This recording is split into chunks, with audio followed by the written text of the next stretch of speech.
Hello students, हमने वो close coiled helical spring करा दिया है। एक्सियल ट्विस्ट और एक्सियल लोड दोनों केस में उसके एग्जांपल्स भी हो गए हैं। ये आपका है लैमिनेटेड स्प्रिंग, ये भी यूनिट 5 का पार्ट है। लैमिनेटेड स्प्रिंग या इसको हम लीफ स्प्रिंग कहते हैं, जिसे आप लोगों ने गाड़ियों में देखा होगा, कमानी जिसको कहते हैं। आप देख रहे हैं फिगर में दिखाया मैंने, ये नीचे कमानी लगती है। जो हाई वेटेड व्हीकल होते हैं या जिस पे लोड ज़्यादा आता है, ठीक है। बाइक के पिछले शॉकर में जो स्प्रिंग होती है वो तो ओपन कॉयल होती है, बट ये आप कमानी देख रहे हैं। ये जो भारी गाड़ियाँ होती है, जैसे आपका ट्रॉली हुआ, ट्रक हुआ, बसेज हुई या बड़ी वाली कार्स होती हैं, तो उसमें जो है नीचे कमानी लगी होती है। ये कमानी को ही हम लोग लैमिनेटेड स्प्रिंग या लीफ स्प्रिंग कहते हैं, ठीक है। These springs are called semi elliptical, leaf spring और carriage spring and find their usages in trucks, trains, railways etcetera. They consist a number of leaves of spring, steel held together at the center with clamps. ये steel की बनी होती हैं और ये बीच में clamp की होती हैं। इस तरीके से हमने दिखाया, देखिए क्लैंप की होती हैं। इसे दोनों तरफ से क्लैंप करके नीचे उसको चेसिस में क्लैंप कर देते हैं, ठीक है। The plates are provided with curvature initially and the ends of the top plate are pin jointed to the chassis of the vehicle as shown in figure. The load at which the plates become straight is called proof load. देखिए, ये जो आपके पहली वाली plate होती है, इसमें इस तरीके से दो पिन लगे होते हैं जो कि चेसिस से जुड़े होते हैं और इसी से स्प्रिंग जुड़ी होती है। बीच में आपका एक्सल होता है यहाँ पे, जिस पे टिकी होती है, इस तरीके से लोड लगता है। तो जो चेसिस से लोड आता है वो ये एक्सल पे ट्रांसफर करता है और एक्सल के थ्रू टायर से होकर सॉइल में डिस्ट्रीब्यूट हो जाता है। तो नंबर ऑफ प्लेट्स लगी होती हैं as per requirement, but first plate में ही ये पिन कनेक्शन होता है। तो एक तरीके से ये सपोर्ट का काम करता है, सिंपली सपोर्ट। और ये लोड हो गया, तो मीन्स अगर हम सिंपल सपोर्ट बीम देखें और उसके किनारे किनारे पे आपके सपोर्ट्स हैं, मिड पॉइंट पे एक लोड लग रहा है W, तो रिएक्शन जो होगा वो हाफ हाफ होगा, W/2 ये आपके एक्सल से जो लोड लगता है इस प्लेट्स पे वो दिखाया गया। ये चेसिस से कनेक्टेड है जहाँ से रिएक्शन आती है, ये W/2 ये इनिशियली कर्वेचर होती हैं, कर्ड होती हैं। इनका जो इनिशियल कर्वेचर है वो RC हमने लिया हुआ है, सेंटर पर पॉइंट O है। ये जो डेल्टा दिखाया गया, ये जितना डिफ्लेक्ट होती है इनिशियली वो आपका डेल्टा है। और ये आपका यहाँ से लेके ये वो तो पॉइंट तक बचेगा RC माइनस डेल्टा। ये आपकी टॉप प्लेट है और ये A जो है ये कितना कवर है एक दूसरे प्लेट के बीच में। ये देखिए यहाँ से ये कितना कवर है, पहले का कितना कवर किया, फिर ये भी A होगा, फिर A होगा, फिर A होगा। तो A डिस्टेंस दोनों तरफ से हम छोड़ते चले जाते हैं, ठीक है। और इस प्लेट की जो थिकनेस है इसको हमने T माना है और इसकी जो चौड़ाई होगी, इस तरीके से चौड़ी होती है पट्टियाँ, तो ये जो चौड़ाई होगी इसको B मानते हैं, ठीक है। B लेते हैं, आगे हमने लिखा हुआ, समझ में आ गया। और लास्ट मैंने एक चीज़ बताया, the load at which the plate becomes straight is called proof load. अगर इतना ज़्यादा लोड आ जाए या वो लोड जिस लोड पर ये आपकी कर्वेचर जो है प्लेट्स ये अगर स्ट्रेट हो जाए, बिल्कुल सीधी हो जाए, उस लोड को हम लोग प्रूफ लोड कहते हैं, ठीक है। तो लैमिनेटेड स्प्रिंग आप समझ गए होंगे। अब हम चलते हैं इसके एप्लीकेशन की तरफ, ठीक है।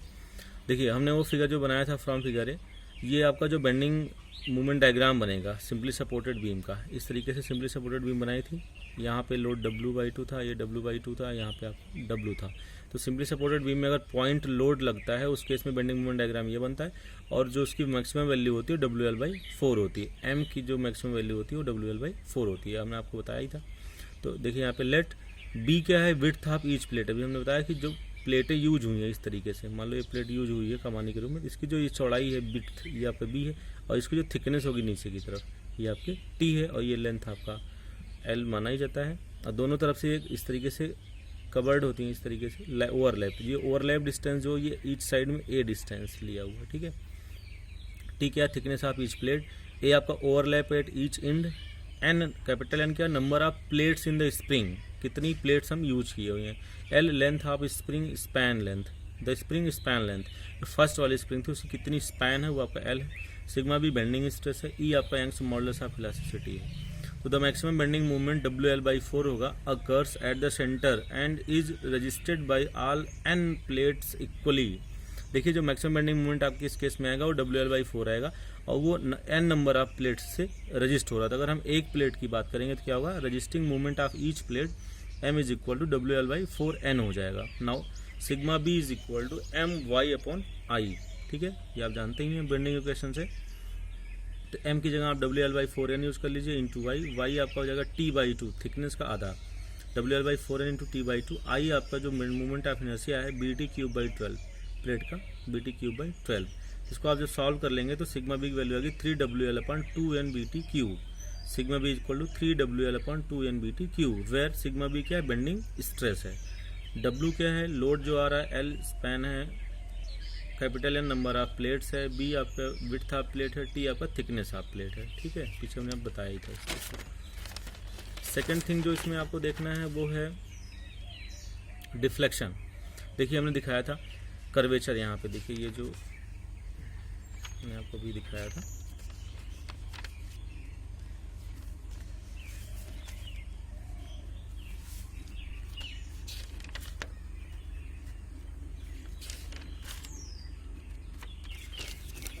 सॉरी लैमिनेटेड स्प्रिंग कहाँ गया,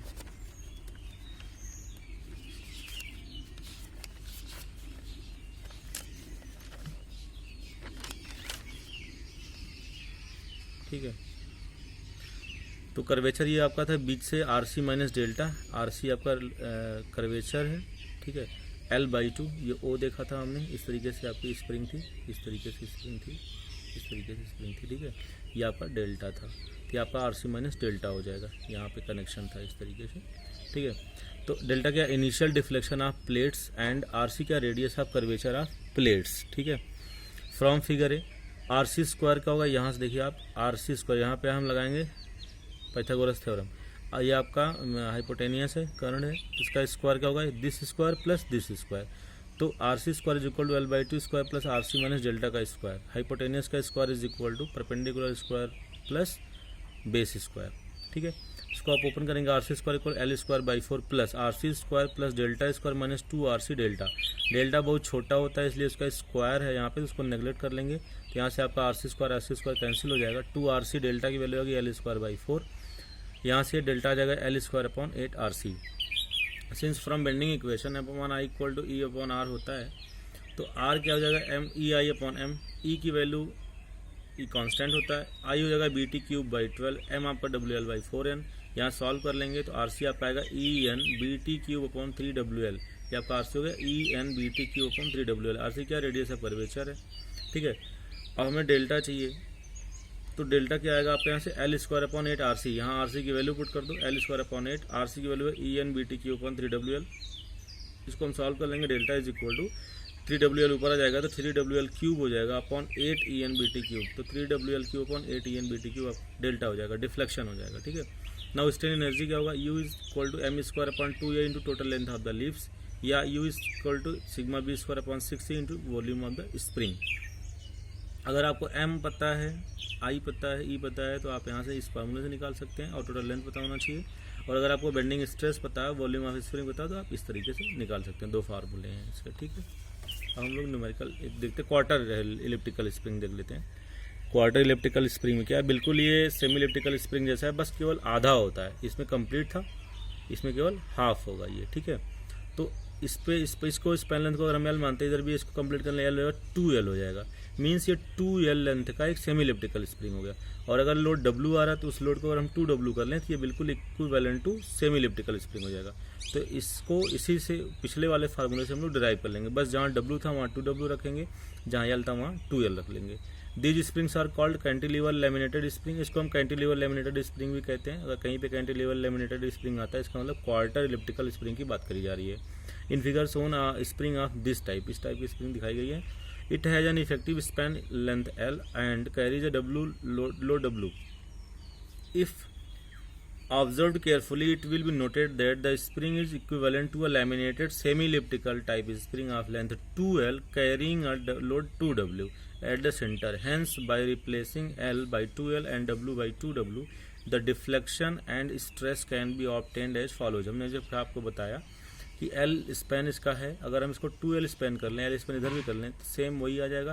तो जो पीछे हमने पढ़ा हुआ था सेमी इलिप्टिकल स्प्रिंग, सेम वही हो जाएगा।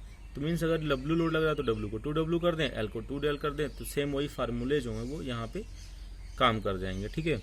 तो यहाँ पे आप देखिए डेल्टा हमारा क्या था, 3WL³/8 EN BT³। तो यहाँ 3 तो रखा हमने, W की जगह 2W, L की जगह 2L का होल क्यूब कर लिया। इसको सॉल्व कर लिया तो क्या आएगा, delta equal to 6WL³/EN BT³। बस सिमिलरली सिग्मा भी क्या होगा, सिग्मा बी था उसमें सेमी इलिप्टिकल में 3WL/2NBT², तो W की जगह 2W, L की जगह 2L, सॉल्व कर लिया 6WL/NBT²।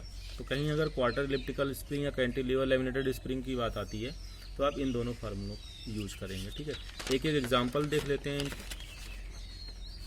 पर आगे बढ़ते हैं। देखिए फर्स्ट एग्जांपल हमने लिया है सेमी इलिप्टिकल से।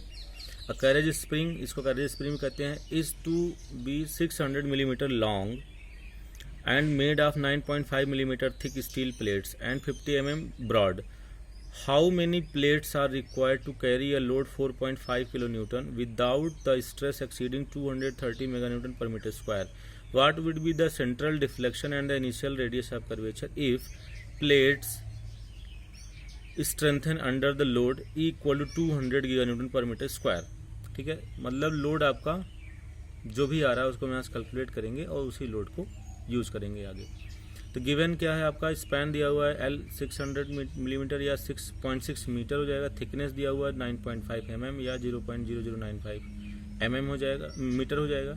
विड्थ ऑफ ईच प्लेट क्या होगा आपका 50 mm, इसको मीटर में कन्वर्ट करेंगे 0.05 mm होगा, मीटर होगा। लोड W दिया 4.5 किलो न्यूटन, 4.5 इंटू 10³ न्यूटन हो जाएगा। ये आपका 200 giga newton per metre square है, 200 इंटू 10³ न्यूटन पर mm स्क्वायर होगा या 200 into 10⁹ Newton per metre square होगा। सिग्मा भी 230 मेगा न्यूटन है, तो ये मेगा आपका न्यूटन पर मिलीमीटर स्क्वायर होता है या 230 into 10⁶ Newton per metre square होगा। ठीक है, तो तुम्हें कई बार बताया आपको। नंबर ऑफ प्लेट्स n क्या होगा, देखिए हमें पता है m = WL/4n होता है, तो m क्या है यहाँ पे बेंडिंग मोमेंट है। From bending equation m/i = sigma b/y होता है, m sigma b i/y, sigma b i क्या है BT³/12, पीछे हमने डिराइव किया था YT/2 है। डायरेक्ट आप फॉर्मूला यूज कर सकते थे या आप इसे इस तरीके से भी कर सकते हैं। तो सिग्मा b क्या हो गया WL/4n × T/2/BT³/12, वही फॉर्मूला निकल के आया 3WL/2NBT³। अब यहाँ पे सारी वैल्यूज को पुट कर दीजिए, आपका क्वेश्चन सॉल्व हो जाएगा। ठीक है, तो यहाँ से हमने वैल्यू रख दिया, सिग्मा बी की वैल्यू 230 10⁶, 3 W की वैल्यू 4.5 10⁻³ इंटू L.6 है अपॉन 2n एनएम में कैलकुलेट करना है। बी आपका 0.05 है, टी आपका 0.0095 का होल क्यूब हो गया, सॉल्व किया, n 3.9 है या 4 प्लेट्स, मतलब हमें 4 प्लेट्स लगानी पड़ेंगी। इनिशियल रेडियस ऑफ कर्वेचर आपका RC निकालना था, क्या होता है फॉर्मूला RC = ENBT³/3WL। यहाँ से सॉल्व कर लिया, E की वैल्यू रखा, n की वैल्यू रखा, n की वैल्यू वही रखेंगे जो कैलकुलेशन में आया था, 4 नहीं रखेंगे क्योंकि ये एक्चुअल है, ये हमने प्रोवाइड करा हुआ है, इसको हम 3.9 नहीं प्रोवाइड कर सकते हैं इसलिए प्रोवाइड करा हुआ है। तो 0.05 आपका बी हो गया या टी हो गया, सारी वैल्यूज को पुट करिए, W हो गया, L हो गया, सॉल्व किया, 4.13 मीटर, 4.13 मीटर का आपका कर्वेचर ऑफ रेडियस आएगा। सेंट्रल डिफ्लेक्शन क्या है 3WL³ 180 ENBT³ होता है, सारी वैल्यूज को पुट कर दो। W 4.5 है, लेंथ आपका 0.6 है, E की value 200 10⁹ Newton per metre square रखना, ये आपका n आया 3.9, B आपका 0.5 है मीटर में, T आपका 0.0095 है मीटर में, इसका होल क्यूब के सॉल्व किया, 10.6 10⁻³ मीटर या 10.6 मिलीमीटर आपका हो जाएगा। ये आपके आंसर्स हो गए। ठीक है, ये आपका सेमी इलिप्टिकल स्प्रिंग में था। अब इसके बाद हम लोग बात कर लेते हैं क्वार्टर इलिप्टिकल स्प्रिंग का एक एग्जाम्पल। क्वार्टर में देखिए, a quarter elliptical spring has a length of 50 centimetre and consist of plates each 6 centimetre wide. यहाँ पे जो विड्थ दिया हुआ 6 सेंटीमीटर मीन 6 मिलीमीटर होगा 60, एंड 0.6 सेंटीमीटर थिक, और थिकनेस आपका 0.6 सेंटीमीटर है। Find the least number of plates which can be used if deflection under gradual applied load of 3 kilo newton is not to exceed 8 centimetre. यहाँ पे आपको deflection given है, load भी given है, E की value दिया हुआ 200 giga newton per metre square. Given में क्या है, स्पैन लेंथ दिया है 50 सेंटीमीटर 0.5 मीटर होगा, विड्थ ऑफ ईच प्लेट दिया हुआ 6 सेंटीमीटर 0.06 मीटर होगा, थिकनेस दिया हुआ 0.6 सेंटीमीटर 0.006 मीटर हो जाएगा। डिफ्लेक्शन क्या होगा 8 सेंटीमीटर का 0.08 मीटर होगा। W 3 किलो न्यूटन है, 3 × 10⁻³ न्यूटन हो जाएगा। नंबर ऑफ प्लेट निकालना आपको, सिंस आप फॉर्मूला जानते हैं क्वार्टर इलिप्टिकल स्प्रिंग का, डेल्टा = 6WL³ ENBT³। यहाँ पुट कर दो, डेल्टा की वैल्यू 6, W की वैल्यू एल की वैल्यू, ई की वैल्यू, एन निकालना ही है, बी की वैल्यू, टी की वैल्यू सॉल्व कर दो, यहाँ से एन आपका आ जाएगा 10.85 मीन्स 11 प्लेट्स हमें प्रोवाइड करनी पड़ेंगे। तो ये क्वार्टर इलिप्टिकल स्प्रिंग और लैमिनेट, ये सेमी इलिप्टिकल स्प्रिंग जो है लैमिनेटेड स्प्रिंग के पार्ट हैं। इसके मैंने आपको डेरिवेशन बता दिए, फार्मूले कैसे आएंगे, होता कैसे है, और इस पर किस टाइप के न्यूमेरिकल आ सकते हैं। फार्मूला बेस्ड न्यूमेरिकल आते हैं, आपको समझना है, कुछ वैल्यूज़ दी होंगी, एक वैल्यू कोई नहीं दी होगी, उसको कैलकुलेट करना है। बहुत ही इजी है स्प्रिंग का पार्ट। तो इस तरीके से आप इसका रिवीजन करिए और प्रैक्टिस करिए। अगर कहीं कोई डाउट आता है तो आप पूछ सकते हैं। Thank you. और इसके आगे वाला पार्ट हम जल्दी ही आपको प्रोवाइड करेंगे। Thank you.